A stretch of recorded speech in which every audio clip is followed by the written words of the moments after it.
be noted. John Hayes.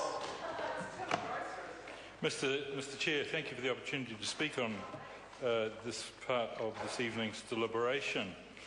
I've got to say that most New Zealanders don't know too much about what goes on down in the Antarctic, except that, as our colleague across the floor said, it's cold, and you've got to believe that. But there's some really interesting things that I'd just like to draw to the community's attention, the wider New Zealand community, that is. The New Zealand Antarctic Institute was established, I think, in about 1996, and its purpose is to develop, manage and protect New Zealand's interests in the Antarctic, in the Southern Ocean, and particularly in the Ross Sea region. It does a lot of support for scientific research, conservation activities, and it's got a job to raise public awareness of the efforts it's making in that part of the world. And I have to say that I've now been in this Parliament for 7 years, and I have listened to Lou Sanson, the CEO, and more recently Rob Fenwick, the chair of the Antarctic Institute, and consistently these pair perform at a very, very high standard. They are very, very good people. They are a credit to our country.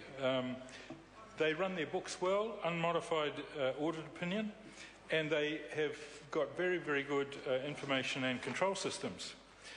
One of the big developments over the last year has been, and particularly supporting our government's emphasis on environment issues, the government has funded the development or the location of three 330 kilowatt wind-powered turbines, which actually deliver more power per turbine than any other installation on the planet. They're performing at 140% of what they were anticipated to deliver. So that's pretty good. And if we put in another 4 turbines, we'll be able to support the Americans at their base just along the way from ourselves at McMurdo. And that is hugely good for the planet. You've got no carbon emissions, etc. But more important, you've got no waste and you've got no risk of causing damage through some sort of oil leakage. So I think that the environmental stewardship of this program is particularly good. Nobody in your electorate, that's for sure.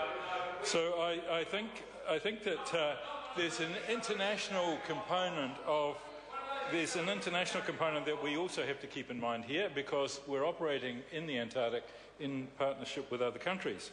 And the Institute helped Malaysia to accede to the Antarctic Treaty in October of last year. And we had a very big issue that the Institute managed to cope with, so that we encouraged Korea to set up its base in very close to our own, but also to use Littleton as the key point of entry. One of the issues was we didn't at that point have the right sort of diesel fuel to run a ship down into the Antarctic. That problem got solved thanks to our institute.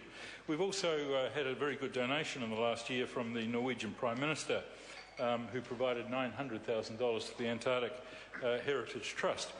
All of these things are happening because we're running a really good operation down in the Antarctic, and again I would congratulate the management and the staff of the Institute.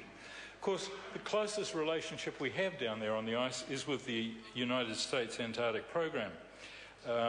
And we're working very closely, our people are working very closely with the Americans on logistical arrangements, and I want to thank the Minister of Defence, who's sitting here in the House tonight, for making available a 757 as part of our overall contribution to joint logistics with the Americans. The Americans had a bit of difficulty over the last year because they lost an icebreaker and an ice pier, and they've had to ship in a floating pontoon system into the area. So working with them helps rationalise the logistical arrangements for the difficult job of getting people from Christchurch down into the Antarctic.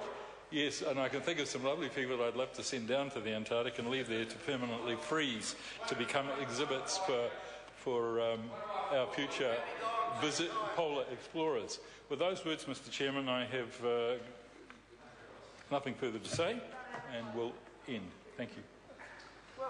The question is that the report of the Foreign Affairs, Defence and Trade Committee on the 2010-11 financial review of New Zealand Antarctic Institute be noted. Those of that opinion will say aye. To the contrary, no. The ayes have it. I understand the next entity members wish to debate is the Energy Efficiency and Conservation Authority. The question is that the report of the Local Government Environment